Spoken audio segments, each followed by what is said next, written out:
Welcome back, wrestling fans. Today we're diving into the choppy waters of Cody Rhodes' championship reign.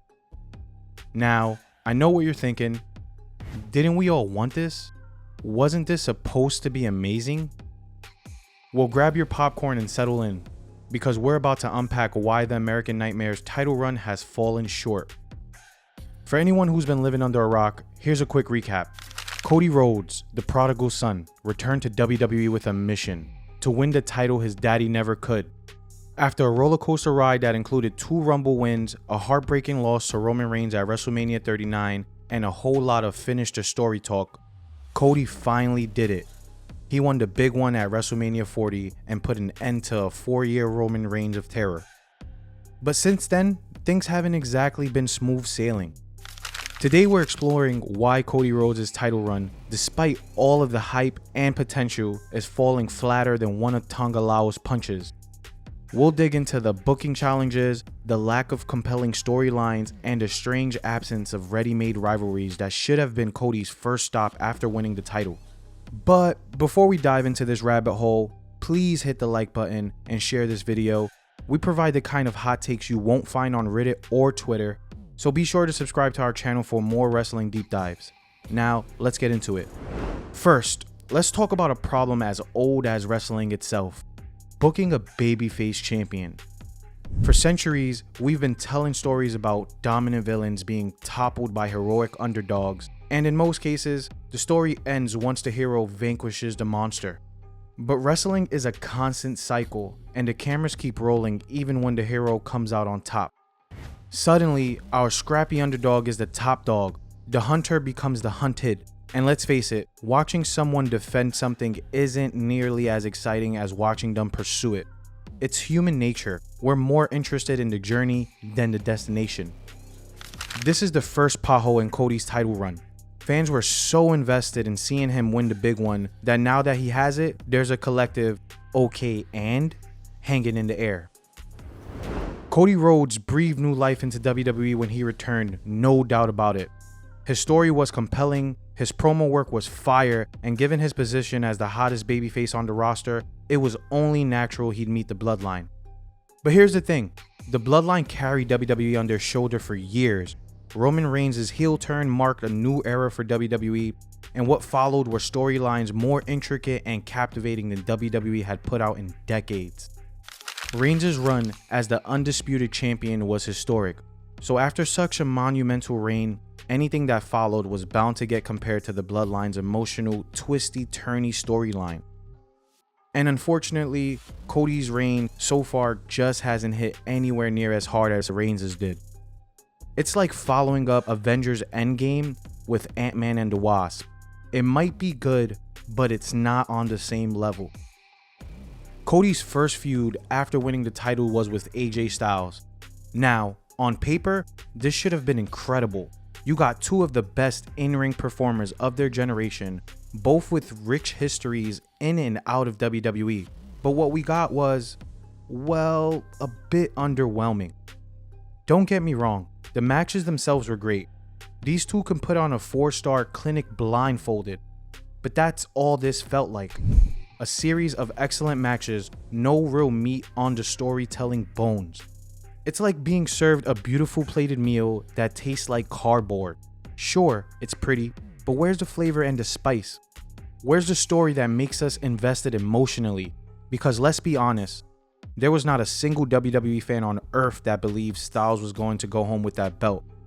Not only that, but the feud missed the opportunity to delve into their shared history. The days of WWE not acknowledging other promotions is over. And there's a subset of the audience that's fully aware that Cody and AJ are both former leaders of the Bullet Club in Japan. Likewise, a lot of fans know that AJ once beat Dusty Rhodes, Cody's father, for the NWA title in TNA.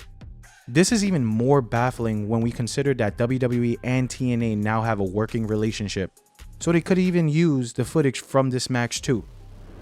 Everyone knows that a hero is only as good as the villain they're fighting.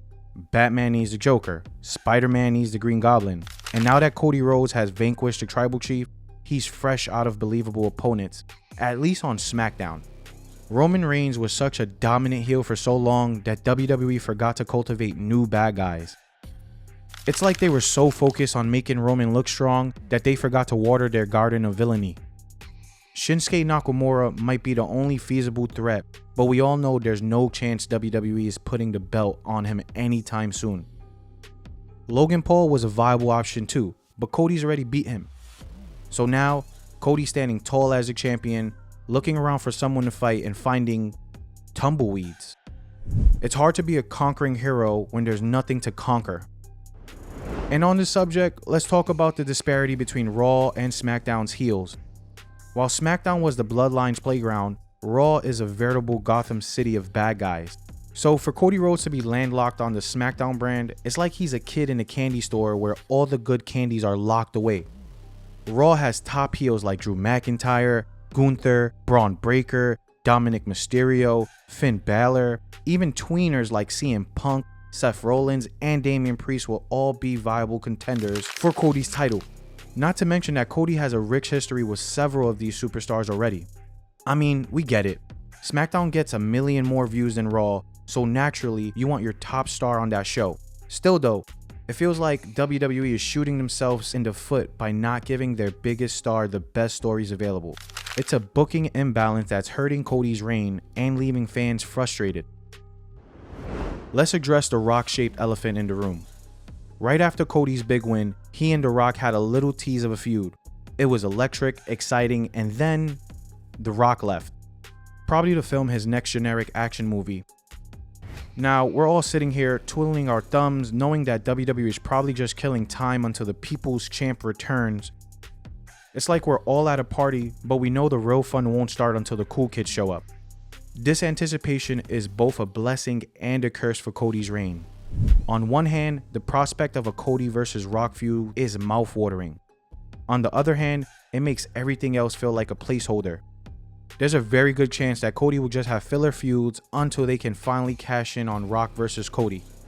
And while a dream match like this will no doubtably draw big numbers, we know The Rock isn't going to win the title.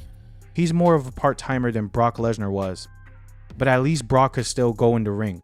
The Rock doesn't even have stamina anymore, as we saw from his match at WrestleMania 40. So it'll be a predictable match with a predictable outcome. This year's SummerSlam saw Cody vanquish the new tribal chief, Solo Sikoa, and proved he can come out on top despite the odds stacked against him. Until now, Solo was the only major threat to Cody's title. And now that Cody's beat him, we're back to how things were when he beat Reigns. And on this topic, SummerSlam saw the return of Roman Reigns for the first time since he lost at WrestleMania. In what was admittedly quite an emotional moment, Reigns came to Cody's assist, then gave him the nod before exiting the ring, suggesting that Cody and Reigns are going to be on good terms going forward.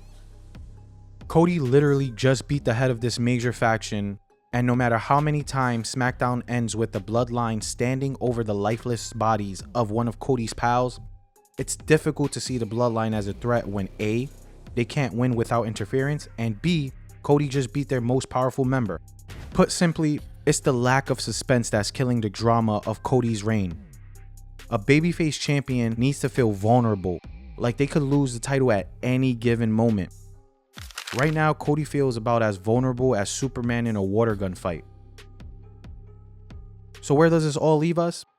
Cody Rhodes' title reign, the one we all clamored for, the one that was supposed to usher in a new era of WWE, is stumbling out of the gates. It's not for lack of talent. Cody is one of the best in the business, both in-ring and on the mic. It's not for lack of fan support. The WWE Universe is still firmly behind the American Nightmare, and he gets reaction like no one else in the business.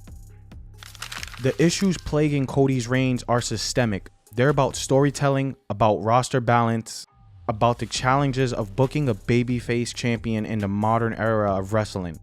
But here's the thing, it's not too late. WWE has all the pieces they need to turn this around.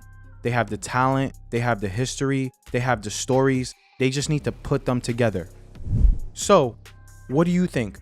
Is Cody's reign doomed? Or is there still hope?